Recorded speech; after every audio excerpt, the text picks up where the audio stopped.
I am categorized by many things, but who isn't?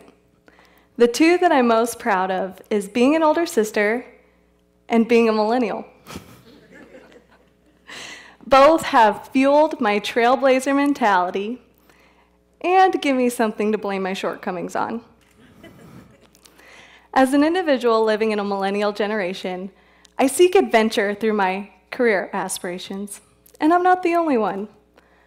Millennials are changing jobs every 18 months to 3 years, and many times changing industries completely. Growing up, I was raised under a lot of pressures that forced me to quickly progress in preparing to land a dream job. But when I transitioned from the educational environment to the workplace, it was interesting to discover that everything slowed down. It was the first time I was told no when trying to progress forward. From that transition, I learned that in order to be competitive in the market, you must have about 3 to 5 years of work experience to complement your education, which is fine. Some people choose to accomplish this while completing their schooling, but that wasn't the case for me. I chose to focus on leadership opportunities on campus and in the community. I really wanted the work experience, but I had to choose. To me, having work experience wasn't the only indication that I was willing to work hard, but taking initiative is. And looking back, I wouldn't trade my leadership involvement for more experience in the workplace. So today I want to have a conversation with you about why I believe there's a gap between management and millennials in the workplace and how both parties contribute to this gap.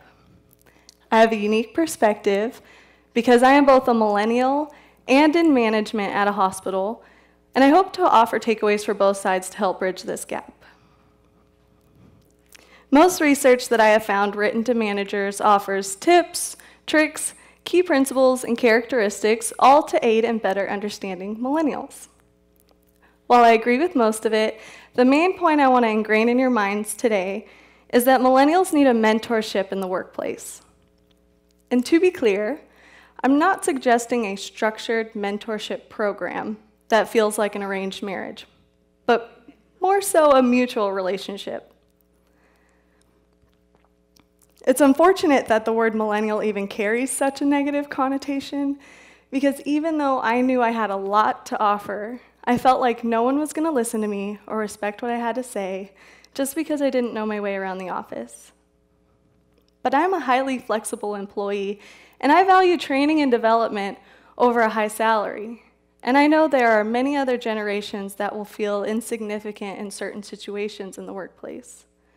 So the gap that I see between these two groups in particular is, on one hand, you have a young professional who is shaped by a generation driven by technology, innovation, where bachelor's degrees are as common as high school diplomas, and master's degrees have become the norm. Their minds have been so ingrained in education, an environment that is focused around feedback, structure, information, and available professors, that the workplace environment is a whole new concept of classroom learning. And these individuals either are not seeking a mentor for guidance or don't have anyone there to guide them. And on the other hand, you have your seasoned business professional that would benefit from being challenged on the why, or gain new insights in working smarter, not harder, or just even be trained on the new interfaces that millennials are growing up with, but are not quite seeing the value in investing time in these young professionals.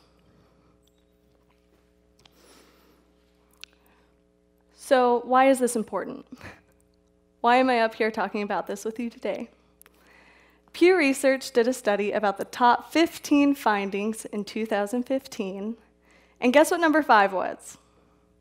Millennials surpassed baby boomers to be the largest generation. We're talking 80 million people. This racially diverse, economically stressed, and politically liberal group is taking over American jobs. Millennials have outgrown Gen X workers to be the largest share of US labor force. To me, this statistic screamed this generation is shaping decades to come, but altering the business world while doing so. However, I believe that millennials are still at a disadvantage because when a manager sees very little work experience on a resume, the candidate starts morphing into this baby cartoon character with spit up all over them and a bib that says risky business. And we're not really being utilized to our full potential.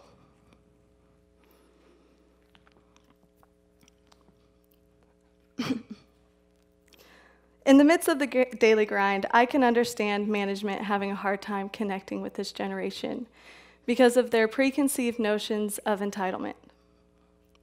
I have witnessed people my age struggle with distinguishing goals and expectations with reality. To be honest, I was there at one point as well, but I had a manager that helped guide my focus that would align the two. He saw the value in growing me as a leader, and so I became loyal, and I invested a lot of myself in the hospital. So I would like to share with you my story. It'll be quick. As an undergrad, I walked into a hospital to interview the CEO as just part of a leadership assignment. That interview turned itself into an internship opportunity.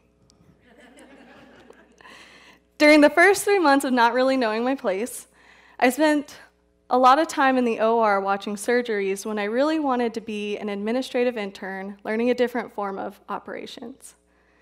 During that time, I learned a lot about physician relation management and among many other valuable insights from a respected female leader. Towards the end of my internship, I spent a lot of time observing and collaborating with a director in a different department and got my hands on some tangible projects that helped prove that my work ethic was worth keeping me around. Throughout my internship, I actively networked internally and asked to be a part of various meetings. And after graduating, an opportunity arose, and I pitched a supervisor position, which led to me now supervising 2 departments in a multi-generational workplace at the age of, well, does that part matter? From my story, I want to break the takeaways into 2 groups. First, I would like to speak with millennials. In an intimate face-to-face conversation or on social media, #RealTalk, #ListenUp, you must take ownership in creating your own opportunities. I am a huge fan of networking. I do believe it gets your foot in the door, but I guarantee it'll lead you to an empty room. No one is waiting for you on the other side with a platter of opportunities saying, take your pick, we worked this up just for you. And I'm an optimistic person, but it's important that you understand that my internship experience was a struggle.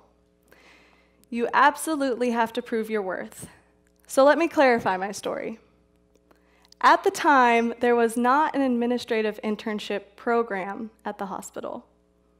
It was unpaid, there were no projects for me to work on, and no one really knew why I was there. Even after that, the department that I was hired onto didn't have a supervisor position available. All of that came into existence because of my ambition to succeed and my patience. In turn, that was also how I gained trust from my manager and my hospital leadership team. As soon as I was able to prove that I was one to take initiative, the hospital did a really good job of recognizing that my strengths and skill sets that I gained from being involved on campus transferred nicely into the workplace. However, the catch was I had to master the art of being vocal about it. So that being said, for those of you who are in management, I would like for you to #ListenUp. You have a beautiful opportunity here. Placed before you is this young, forward-thinking individual that is eager, driven, about 5'3", blonde hair, green eyes. Sorry, got off track. A mature millennial. But the main takeaway for you is, I did not get to where I am because of my own determination. I was fortunate to be paired with a respected hospital administrator as my mentor. He was and is an extremely busy guy. I'm sure at first he was probably thrilled to be responsible for me. but paid it forward because he remembered being in my shoes during his residency. My manager was my advocate, continually gave me constructive feedback, challenged my thinking, and mentored me through workplace relationships. You're still probably thinking, Lauren, yeah, but you do not realize how much I have on my plate. I barely even made it to this conference today. Well, the payoff includes the perspective and advice you receive from this young professional as well. It may start burdensome or even unknown, but being vocal about both of our needs and my growth in workplace mannerisms allowed my manager the freedom to advance in his own career with confidence that it would be a smooth transition. I also want you to remember that millennials put a lot of value in development. The worst thing you could do is withhold information. We really do crave feedback, direction, and knowing how our work impacts the grand scheme of things, either within an organization or society as a whole. I guarantee the relationship that I had with my manager, mentor, and good friend single-handedly improved operations within our hospital, as well as future companies that either one of us choose to pursue.